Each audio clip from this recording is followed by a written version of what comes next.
when we could be having a way to make sure that our family members get the education they need to get a job and move forward in their lives.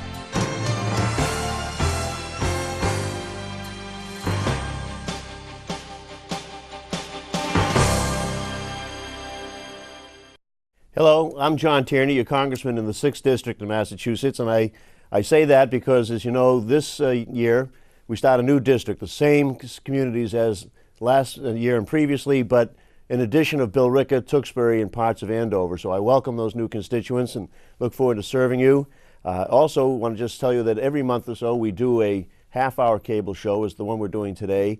And if anybody has any ideas of what they'd like to see on the show, then certainly hope you'll go to our website at www.house.gov/Tiereny and just go right to our Contact Us section and email in an idea of what topic or issue you would like us to discuss, and we'll try to get that done. But with me today to talk about the Veterans History Project, the two gentlemen who had everything to do with its beginnings and its origin. One is a colleague of mine, Ron Kind, from Wisconsin, the western part of Wisconsin, La Crosse in particular. And Ron and I got into Congress at the same time. We're sworn in, have been great friends since then. He had this wonderful idea that we'll talk about shortly, but he has Massachusetts connections. Besides doing all the wonderful things he does here in Congress, where he's on the committee, the Ways and Means Committee, that deals with health care and trade. He's very active in farm issues on that, doing a great deal in conservation and trying to move that bill in that direction. He also is very concerned, obviously, with veterans on that. But when he had a real period of time, he was in Massachusetts, and that was his college years, right. Where he was at Harvard, played a little football up there, and then went back, of course, to the London School of Economics and on back to Wisconsin and then for Congress.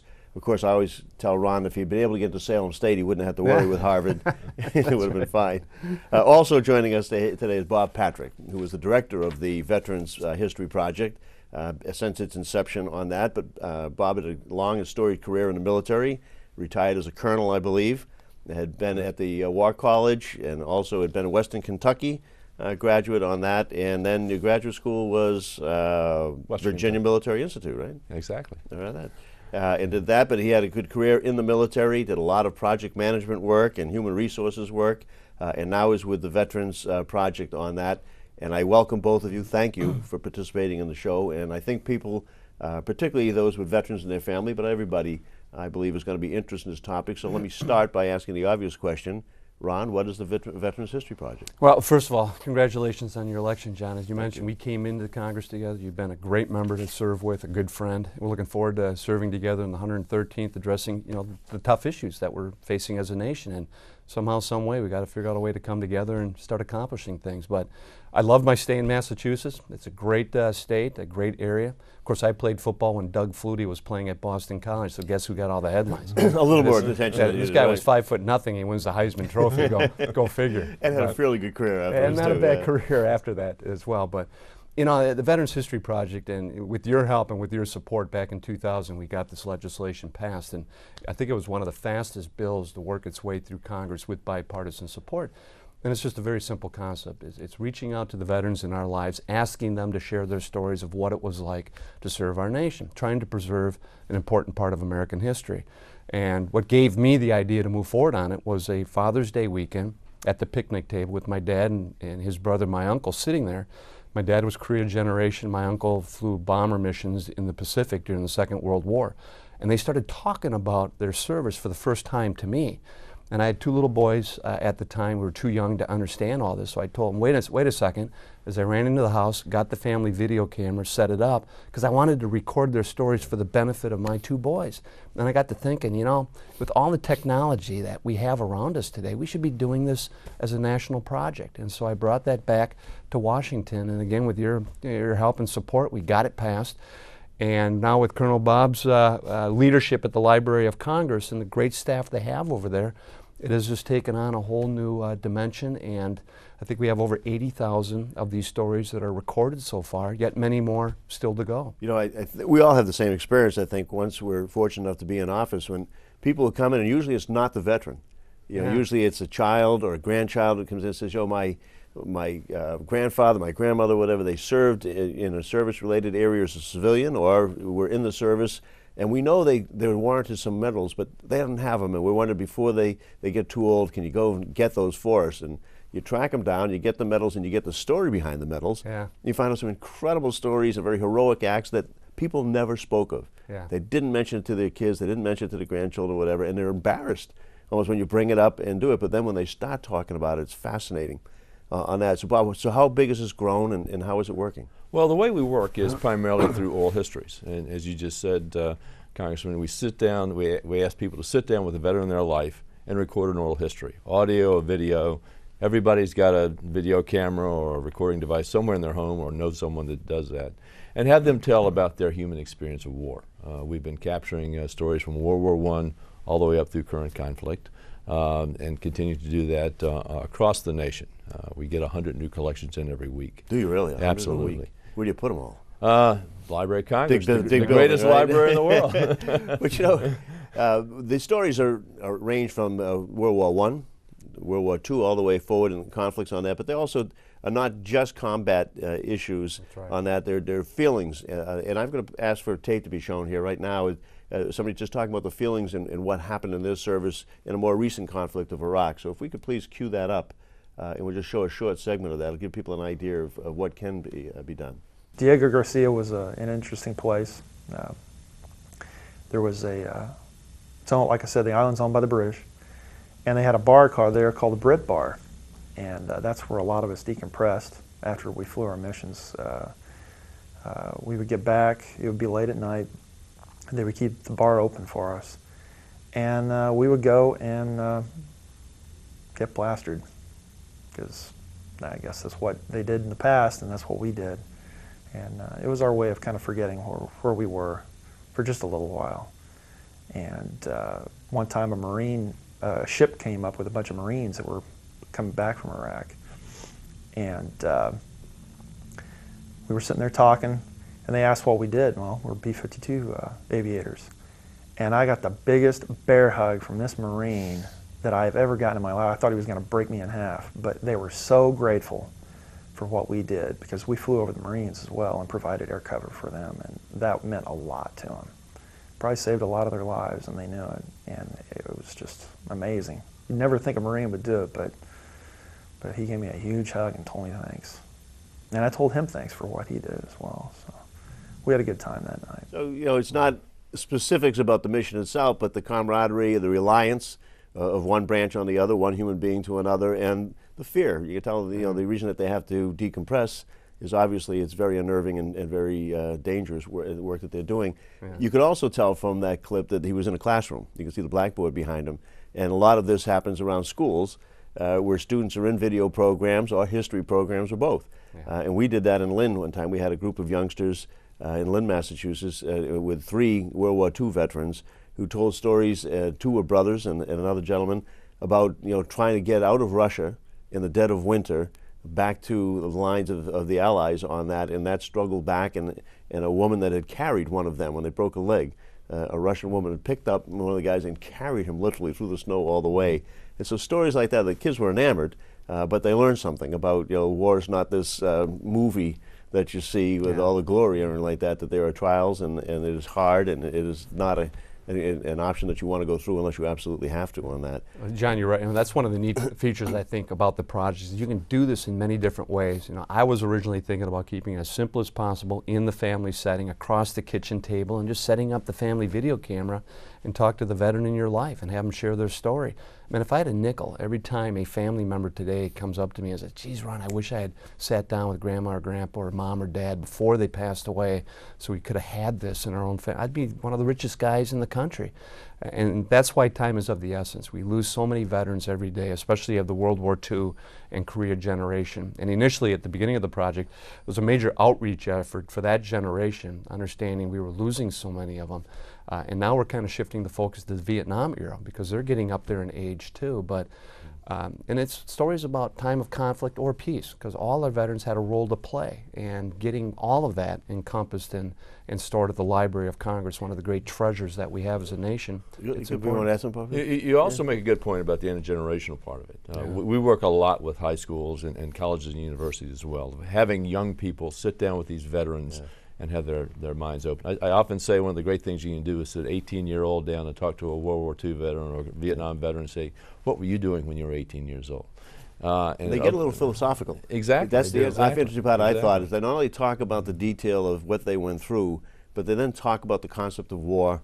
They talk about what goes on, what happens to you emotionally when you're in that situation, the challenges, some of the decisions you have to make, and it makes the kids think about their perspective of what people are doing when they're reading about it in the paper and how difficult some of the choices are. Yeah.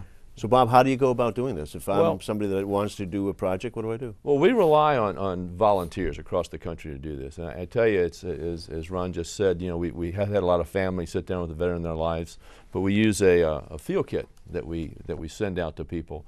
We've had, as I just mentioned, schools do this, retirement communities, veteran service organizations, historical societies, across the board. Organizations have sat down, taken this field kit, which tells you how to do the interview. Very simple. We ask for at least a 30-minute or more interview, and record the story. Again, kind of walking the veteran through their life experience before they went off to the military, their experience in the military, and then one of the most important things, what it's meant to them at the other end of that. What's the longest interview you ever got? That sounds like that interview could, if it was my relatives, that could go on for a while.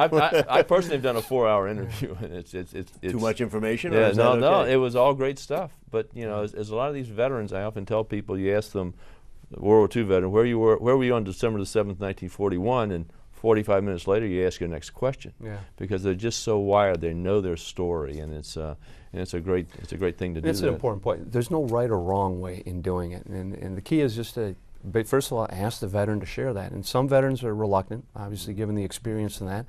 Others never thought about talking about it before, but and it's neat because the Library of Congress did a fabulous job laying out how to do it. They can also download this or go to the Library of Congress's website. I was going to ask you, do you have to go to the Library of Congress to get this material and view it, or can you? Absolutely not. Our website, www.loc.gov, www.loc.gov/vets, or just do a Google on Veterans History Project. It'll be the first thing that comes up. And you can download the field kit. You can also see a lot of these interviews. We have about 85,000 in the archive right now. We've been able to digitize about 12,000 of those, so you can search the database, pull out names, see a lot of these stories, and again, kind of see how to do an interview. And if you come to the Library of Congress, they can physically go to an area of the Congress and see this? Absolutely. The American Folklife Center reading room at the Library of Congress. Anyone can come to the Great Library. American Folklife Center. American Folklife Center. Right. And then there's an area where you just go in and view them, or does all the apparatus are there? Exactly. Exactly. How much traffic do you get, Bob? We get about 10 researchers. A lot of it has to do with research too. A lot of this material is being used by researchers. Teachers are using it in the classroom. Scholars and just people who have an interest in World War II. People are trying to run down their father's unit and get some more information, or maybe connect with somebody. So we get a steady stream of researchers and just citizens coming in to see it. So when you go there to the site, or like, you can do it by unit, you can do it by name, you can do it by community? By name, unit, service, conflict, some other search terms as well. And that's part of the preliminary questions we ask the interviewers to go through, so we can properly index it and archive it, so for research purposes. But documentaries are being made of it now, books are being written based on these stories too, and again, it can be as complicated as you want to make it, or as simple as you want to make it too. But getting back to the generational issue too, I had an alternative high school back home that got involved in conducting these interviews, and afterwards I gave the kids and the veterans certificates for participating. And these are at-risk kids, at risk of dropping out and who knows what. But I asked one of the boys what he thought about doing the project, and he said, I always thought history was boring and reading stuff out of books, but being involved in this, it made me feel like I was doing my role of preserving American history. And you can just see his eyes light up and the connection that was made. And wow, what a powerful event that was. I don't have Oprah's book club here, but I'm going to mention, I was reading the book Unbroken. I don't know if you've had a chance to read that or whatever. Yeah. What a story! I mean, of an individual, and if that isn't one for the archives, I don't know what is. But there are others who live through experiences like that. Exactly. And you just don't ever hear of them. I have an uncle who just basically was in the Pacific in the Air Force working on one of the airstrips, and he had never spoken about it until Beverly Camp, BevCam, one of the local communities, had a project like this, and they put the veterans in there, and it was the first time his family had heard him talk about his experience. So it's really a way of opening people Yeah, I up. refer to them as our silent heroes in our own lives, in our own community. You don't know who it is. You don't know whether it's a family member, whether it's a friend or neighbor. For me, it was my barber for 18 years as a kid growing up on the north side. He cut my hair every 2 weeks or so, and never once did he breathe a word. I knew he served, but I didn't know how or what he did. And then finally, through this project, I asked Jerry if he'd be willing to share a story. He was reluctant. You know, I really didn't do anything. Well, after I interviewed him, he went in on the D-Day invasion. He was there during the Battle of the But he didn't Bulge. do anything. He was taken POW and sent to a German concentration camp and came out at about 75 pounds. I'm thinking, oh my God, all these years, and I had no idea what he did for our country and what a hero he is until this. And that's a point we try to make, that every story is important. It isn't just the grand and glorious, as you mentioned, you see in movies and television and all that. It's everything. It's, as I say, from the cockpit to the foxhole to the mess hall to the motor pool.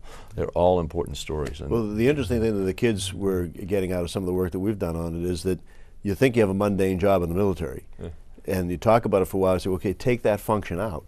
And how does the rest of it run? Exactly. You know, and the kids get thinking about that. So you can't, you know, just because somebody's on the front line, that's very exciting and it gets a lot of attention or whatever. But the person who's feeding them can't live without them. The person is filling up the and gassing up the equipment and maintaining the equipment and taking all of that works all the way down the line. It's a whole system that goes, and it lets people know that, like everything else in life, you're a systems management guy. Well, obviously you know how important all of that is. Yeah. And we should also mention, it's not just the stories, but we're also collecting letters and diaries, written documentation that may have been kept throughout the years, and that is a Originals part on of that? the... Yeah. Original materials, photographs, letters, diaries. Too often people, you know, if a veteran passes away and they have all these letters and photographs, they don't know what to do with them. And we encourage them to send them as a part of this project, because that's another way of telling the story. Even if the veteran has left us, it's another way of telling their story through the Library of Congress. And the library can preserve this material like no one else can and make it available. So it's a great way to, in fact, it's a great supplement to a lot of these oral histories as well. The letters are very, very compelling in many cases. Well, you have such a competent staff over there. I mean, it is the most fantastic library around. And there's, I don't think there's any debate about that.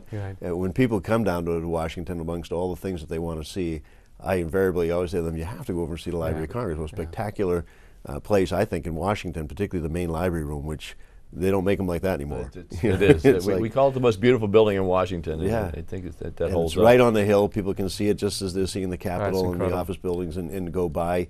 But they treat every document and every project with the same excellence on that, and your staff puts it together. So like I'm sure this is just something spectacular. Well, we've People got two see. great treasures as a nation. One is the Library of Congress. The other is our public lands that we're responsible for. I thought you were going to say the other was Bob. And the other guy, Bob's a part of all that. That's right. But, and now at the library too, they're commemorating the 150th anniversary of the Civil War. So they have a wonderful exhibit on about the American Civil War and what took place. Which building is that in? That's in the Jefferson Building. And I think a lot of citizens need to know, I mean, it's their library. It's the nation's library. They can come there at any time, use the great resources, or again, go online to our website and get a lot of this material right streamed into their homes. So what's going on with the Civil War exhibit? This is, well, the library is commemorating the 150th anniversary of the commemoration of the Civil War, and they're taking a lot of what we're doing with the Veterans History Project, a very personal approach to it.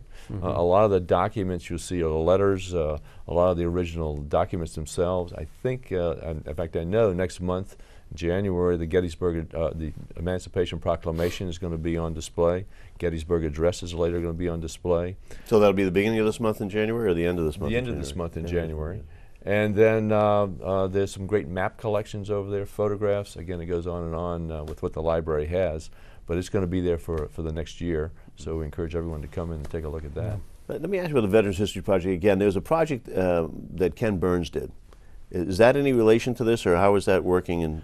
Well, as a matter of fact, and Ron knows this very well, when he did his World War II documentary on the war, World War II, he came to us because he was looking to do an oral history project around that, and said, oh, the Veterans History Project. So we promoted that across the country. Maybe you want to speak to that? Yeah, and we asked Ken if he'd do some public service announcements about the Veterans History Project, and he stepped up and he did some PSA announcements, try to get the word out that this project actually exists, and hoping more veterans will step forward and share their story. He's a great speaker. I don't know if people know that. Salem State University has speaker series, had him up a while back, several years ago, and like that. I thought he was fantastically interesting. He was on, you know, he get up there, he gave his presentation. Everybody was enthralled with it, and he's probably the best storyteller we have today in the country. What might be known is, and he's working on Vietnam right now. In fact, he came to us about a year ago, and I think it's coming out in the next couple of years, a documentary much like the World War II. And is he getting materials out of the Veterans History Project? We're directing him to some interviews that may be a part of that. And is there any connection between the National World War II Memorial Registry? Absolutely, there isn't. I mean, that's another way of people honoring their veterans by, and again, they can go online through that and for free put their name in the kiosk that's there with the National World War II Memorial. There were a lot of people that were involved in the wars, any war or any conflict, that aren't actually veterans, but are associated with the conflict one way or the other. Everything from Rosie Riveter to other support roles on that. Are they included at all in the Veterans History Project? We have people who have supported the war effort, like you just mentioned, Rosie the Riveter, USO entertainers, Red Cross volunteers, a direct relationship with supporting the military. We have a number of those stories as well. And as you had mentioned earlier, all this is important to telling the story of war. Now, people should, is any of this verified? I mean, it seems to be like an almost impossible task to do that, so people should know that these are stories and documents that are proffered and put forward, but they're not necessarily researched, and they could no way to do that, right? They are not. You couldn't, but it's what oral history is. Right. It's someone telling their story about their particular views or what they went through during a time in their life or during a time in history, and what they say is what they understand happened. You know, what's asked a lot is, what if you know somebody who's a veteran who had an unbelievable story that they did share with you, but now they've passed on? Is there a way of capturing that? Is there a way of that to fit into your program? Again, we ask for first-person stories, and it's really difficult for us sometimes when that happens, when a wife or a son or a daughter knows the story so well, but it's just based upon the legislation, they had to be first-person accounts. But again, as I mentioned, if they've got some of these other documents, letters, maybe the veteran's written a memoir, photographs, those kind of things can also tell their story. Yeah, it's been one of the neatest projects I've certainly been involved in, and you know, it's the last ask of a grateful nation to our veterans. And what better way to honor our veterans than to give them their sense of immortality, have them share their story. It goes to the greatest library in the world, the Library of Congress. Is digitized now and available for future generations. And that too is an important part of the project, is maintaining this American history for future generations, so we never forget, you know, the sacrifice and the service of our veterans during times of conflict and during times of peace. Well, how do you see it promoted in most congressional districts? And maybe we'll start with Ron. How do you promote it in your district? Well, we're doing our own PSA announcements back home, letters to the editor. We do outreach to schools, to VFW halls, American Legion halls, and Veterans and Memorial Day events. I'm always raising it. I'm doing letters to the, you know, op-ed pages and that. So, and we're always looking. Veterans getting very involved with it. Yeah, we've got some of the commanders of our American Legion posts and that, trying to get word out to their membership too. And that's been one of the challenges, quite frankly, is using every tool available in order to let people at least be aware that this project exists. Another opportunity we have is we can give workshops in districts. Oh, really? As a part of the program, we have trained oral historians or folklorists literally around the country, that if people get together with about 25 people who want to be interviewers, we can send out one of these. Let's do one of those up on the 6th. Because we've been mentioning the program, we're talking to schools about it, sending out notices to veterans or whatever, but if you're willing and it would do that, then maybe we'll do that up. Have you done that in your district? We've had people come in too. It's really simple. And that's the biggest challenge we have. It isn't veterans. There's 17 million living wartime veterans that, you know, that are out there. It's getting people familiar with the project, very easy process, and sit down and do these interviews. You know, we have some really interesting stories on that. In one area of my district, up in the Cape Ann district that Ron will remember from being there, you're not a Massachusetts guy, a Harvard guy, or anything like that. I was stationed up in Portland, Maine for a while. Spent a lot of time down in Massachusetts. But we have a high concentration of veterans in large part because of the maritime situation of World War II. So many of the people that were on boats and working in that industry or anything like that were sort of grafted into the service and served in the maritime aspect of that. So we had such a high concentration of veterans. It actually helped us in the sense of getting one of the community-based outreach clinics. You know, back 15, 16 years ago, when that concept started coming around, we were trying to convince the Veterans Administration that our district should have some. And we used to have these little gatherings, you know, like health shows, whatever, to show them the interest. And the one we had in the Gloucester Cape Ann area got more than anybody. And I was surprised. I think some of the people at the Veterans Administration were surprised, but when you break down and see why, you know, that it was really because so many of the people had just been brought right into the service on that basis. Sure. And that you probably found out the same thing. But there have got to be a million good stories right there. Oh, sure. Yeah, there are. And you know, I found through the interview process and the outreach process, sometimes it's hard to get the veterans to share their story because A, they don't think they did anything that special or extraordinary, and they did in their own right, in their own way.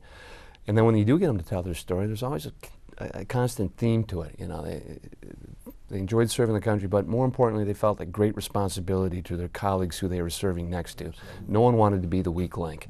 And that was a strong motivating factor for them in their service, and especially during times of conflict. And nobody's advocating going to war except as a last resort. Yeah. And every single one that Absolutely. I've seen, and this is interesting for the kids to hear. Yeah. You know, because so many times we glorify the violence and glorify the concept of war or whatever, and to a person, every one of the veterans has basically said, you don't want to go there. You don't have to go there. And they start talking about the difficult part of serving, you know, right in the middle of a conflict or something like that. It's an However it eye-opener is. for a lot of the That's kids. an important point. You know, the project is not meant to glorify war. It's just to allow them to share their Oh, right. personal experience and what it was like, and so we have a greater understanding of what our veterans went through. It provides, one thing we always talk, it provides a grassroots level look at war and what it was like to be there, what it felt like, what it smelled like. And too often we get the view from historians and generals and all those kinds of perspectives, but really to get that feeling. Well, like the tape that we saw, just a short segment of it, I was surprised at the number of people that wanted to talk about more than just the actual facts of what happened. They want to talk about what it meant to them, how they felt going through it, the conflicts emotionally that they felt, what effect it had on their life afterwards. You know, there was one particular tape that I watched. You probably were good enough to send over a couple from which we chose that clip. But one was a gentleman really struggling over what it had done for his life. He felt he had post-traumatic stress, you know, afterwards, just from what he had seen and experienced and witnessed and participated in, and how he carried it through his life. And two things: he kept the trauma of it with him all the time, but also informed his involvement in public service and helping other veterans and helping people that were disabled. And so he spent over 20 years doing that, and says right out on the film that this is what led to doing that. So you can really get some insight into that. Let's wrap it up with your favorite story that you've heard, the one that impacted you most. Well, obviously my dad and uncle, they were in the family, you know, and Yeah. I've talked to my brothers too. My older brother was a 4-year Marine. My younger brother served in Iraq, first war there. So, you know, it's the personal stories within your own family. Have and you got your those who brothers you on know. film? Yeah, and it's, you know, that's what we try to do, make it easy and make it intimate and personal to people too. Yeah. And is there one that struck you more than the other? 85,000. One that strikes me, and we haven't talked about, is women veterans. Yeah. And we need more and more women to come forward and tell their stories. And some of the most compelling I've heard are nurses and their service in World War II and Vietnam. There's a particular one, I think you may have seen it, of a nurse who came across the beach at Anzio on the first wave and talked about the experience of treating those troops there on the beaches of Anzio. Well, we'll see what we can do about concentrating on that aspect. I want to thank both of you for participating in this. I think it's going to be helpful to people in my district and as well as others, and maybe we can get some more good materials to send down to the library, but I think it's a very excellent project. Ron, I want to thank you for having the creativity of doing this and the legislative skill to get it done. Bob, I want to thank you for your great work on the directing the program, and I look forward to working with you and getting somebody up to our district to take a shot at it. Absolutely look forward to it. Thanks very much. Thank you.